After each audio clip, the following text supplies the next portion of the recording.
everyone. Today I want to talk to you about low sales. So if you remember, I did a video about my income report in May and in June, and I was really happy with my results. I think I did really well in those months. And what happened in July, right at the beginning of July, I found that my sales suddenly dropped. And as soon as something like that happens, you start worrying. You start thinking, is this how it's going to be in this month? The reason I'm making this video is I want to show you what you can do when that happens, because it will happen. It will happen to all of us. And this business is like any other business. There are good months and there are bad months. It's not consistent all the time. So for me, I decided not to worry about the small drops and to just concentrate on creating more books, because that is the only way that you can counter this feeling of worry and the feeling of my books aren't good enough, or are people not finding my books? So you start questioning everything. That's what I did. I started to think, maybe my books aren't very good. Maybe my keywords aren't good. Maybe I'm using the wrong title. So you start questioning things. That is normal. It's very human. So why did my sales drop? That is a question that, when you ask yourself why your sales drop, there's always quite a few reasons you can come up with. In my case, for example, I thought, well, it was the beginning of July. I have most of my sales in the UK, and the beginning of July for the UK was a big change because lockdown was eased. People started going out. People started buying in shops because the shops opened. So not so many people online anymore. My way of thinking was that might have something to do with it. But who knows? We really don't know the reasons sometimes. And the other thing is, any business has got low months and good months. So before, when I was having my eBay and my Amazon business, July and August was always a bad time anyway, because it's when people are on holiday, it's when children are off school.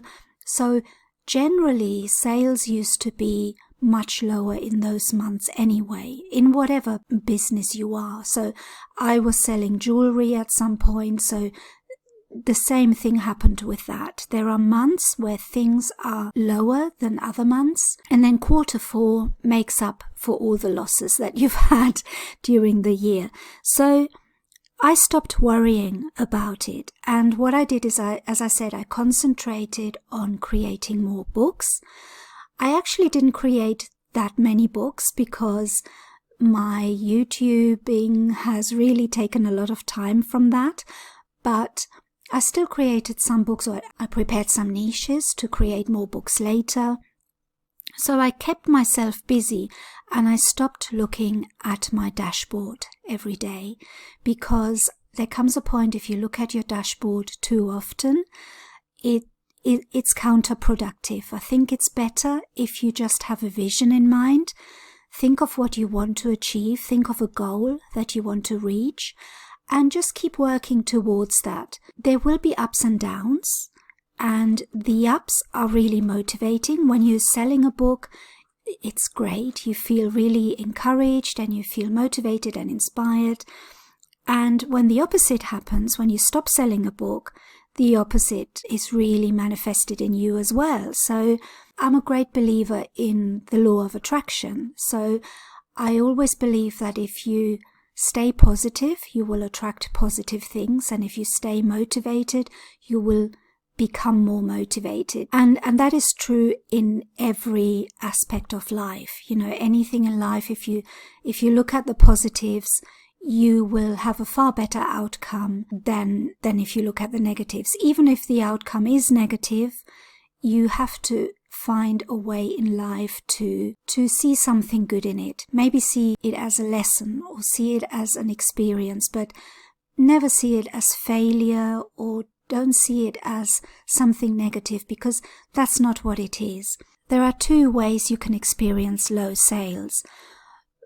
The first one is you haven't made any sales from the beginning. That means that you have started producing some books and you're just not getting any sales. You're just not hitting that point where you feel I can carry on.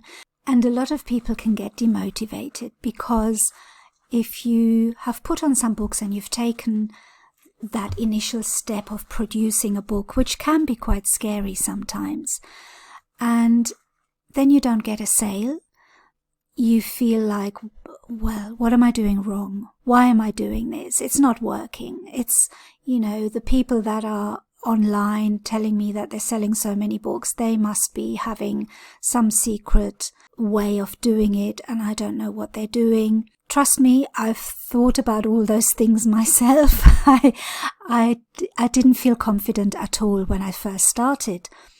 But when you get your first few sales, it makes you feel completely different about the whole business. And then the other thing that can happen is what happened to me, is that you can have really good sales and then suddenly it stops. And that, again, it's the same feelings. You feel demotivated, you feel like you're doing something wrong, and you feel like other people are having all this success. Why am I not having this success? There must be something that I'm doing wrong, or there must be something that they're doing that they're not telling us. It's a really strange feeling of negativity that starts taking over. And you mustn't let that happen, because once you let the negativity come in, that is it. Then a lot of people stop doing what they're doing, or they're less motivated and they don't do it in the right way. I think it's not easy. It's not easy to stay on track and to keep doing what you're doing when you're not seeing the results. But let me tell you, everybody that has been successful has had those feelings and has had the same experience, because nobody that has had success has always had success. Nobody has started in life being successful. The people that you know that are now very successful, they all have had moments where they wanted to give up. I can tell you two really interesting examples, like J.K. Rowling. She wrote Harry Potter, and you look at her now and she's a very, very successful writer and very successful businesswoman, because it's not just the books, it's the films, the theme parks, everything, the whole marketing, very clever lady. And she wasn't born like that. She didn't start like that. She actually was very, very poor at one point. She could barely afford to feed her baby. This was I think in 1994, when Harry Potter wasn't even published yet. This was about 3 years. I think Harry Potter came out in 97, if I'm correct. I'm not quite sure, but she was really struggling, and she couldn't afford a computer, and she couldn't even afford the cost of photocopying her novels, so that when she sent it to publishers, she had to type each manuscript by hand, because she couldn't afford to get it photocopied. That's how poor she was. And she was living off benefits, and she got rejected so many times. So if you imagine being in that situation, would you give up? I think, it would be very, very easy to give up in a situation like that. So I think I probably would have given up, because if I had written a huge manuscript like Harry Potter that I believed in, and everybody was just rejecting it, and I had to type every 90,000 word manuscript by hand to give to each publisher, and they just reject it. And then you send it off to another one and they reject it. And then you send it off again and they reject it. How many times does that have to happen before you give up? She didn't give up. she just continued and continued, and finally a small London publisher gave it a second chance because the CEO's daughter liked it. So this is a really good story to show you how people have to struggle before they become rich, before they become successful. You know, they don't have to struggle. Some people are born rich. But, you know, what I'm trying to say to you is that don't give up. Don't give up, because if she had given up, she wouldn't be the J.K. Rowling that she is now. And the same for Stephen King. Stephen King is another example. He was broke and he was trying to write. He lived in a trailer with his wife, who was also a writer, and they had to work multiple jobs to support their families while they were doing their writing. And they were so poor, they even had to borrow clothes for their wedding. And they had to get rid of their phones because it was too expensive. And Stephen King received so many rejection letters for his work that he had a system for them.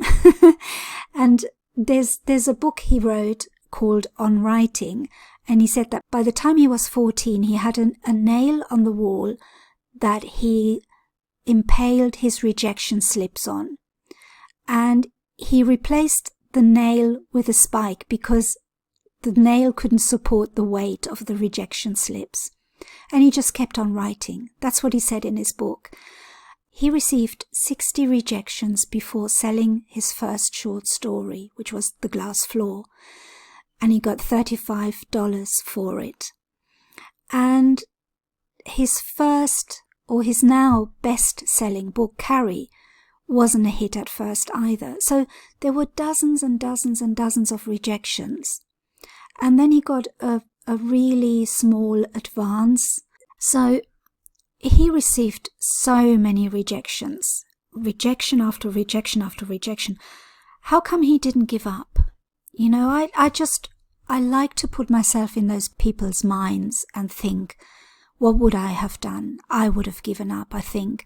I think if I had a spike in the wall where I hang up all my rejection letters and the spike isn't strong enough to carry it, I think I would have given up. I don't know, but I think what sets those people apart is they are resilient. They just keep on. They believe in what they're doing and they carry on regardless. Now, I'm not saying that we're going to become the next Stephen King or the next J.K. Rowling. I wish we did. I hope we do.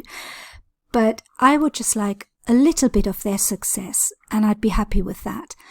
But even to get a little bit of their success, you can't give up. So what I'm telling you is, if your sales are low, don't give up. Just keep going, but try and change things. So if your books are selling well and you're finding that suddenly there's a drop in sales, don't worry, it'll pick up again. There's nothing wrong with your books because they have been selling well, but sometimes there's just a drop in the market. Sometimes, as in any business, there's a slow month or a slow week or a slow period. So it happens, you know. But if your books have never sold and they continue not to sell, then that's a different situation. Then that is a sign that you have to change something. And there's a lot you can do to change. There's a lot that you can fix. For example, take a look at your keywords. Are they optimized? Are they good keywords? Take a look at your subtitles and titles, and also at your covers. You know, are your covers very similar in design? Is there something that you can change? So there are different things that you can look at to make the times when you're not selling a little bit easier on yourself. The main thing in all of this, I think, is that you need to stay focused and you need to stay positive. I'm a great believer in law of attraction, and I believe that if you stay positive and you see good things in everything, in all your experiences, if you can find something positive in the low book sales. And I mean that. You need to find a positive in the negativity. Because, for example, when I had my low sales, it kind of made me work a bit harder. And that is a positive because May and June were good months. And I was like really happy with it and really positive. And it's dangerous because sometimes when you feel that I'm doing a good job, you stop doing a good job because you think, this will take care of itself. And that is not the case. So when sales dropped in July, I got working again. I got fixing things. I started thinking of what other books I can produce. I started doing more YouTube videos. So either way, always find a positive in a negative situation because there are plenty of positive signs. You just have to find them. So how motivated are you right now? Are you worried about low sales, or are you doing okay and you are preparing for quarter 4? Because don't forget, quarter 4 is coming up very, very soon, and we're definitely going to get lots of sales then. So don't worry too much about the lows that sometimes come up. Everybody has low sales sometimes, and it's how you deal with it and how you move forward. And the best way to move forward is to produce more books, to work at what you want to achieve. And like I said, quarter 4 coming up very soon, so we better start going. So this is what I'm going to do right now after this video. I'm going to start preparing for quarter 4 and making some more books. So let me know how you're doing. And if you haven't subscribed to this channel yet, please subscribe. That would really make me very, very happy and help me produce more videos. And thank you so much for watching. As always, I'm very grateful for every single one of you. And I'll see you in my next video. Bye-bye.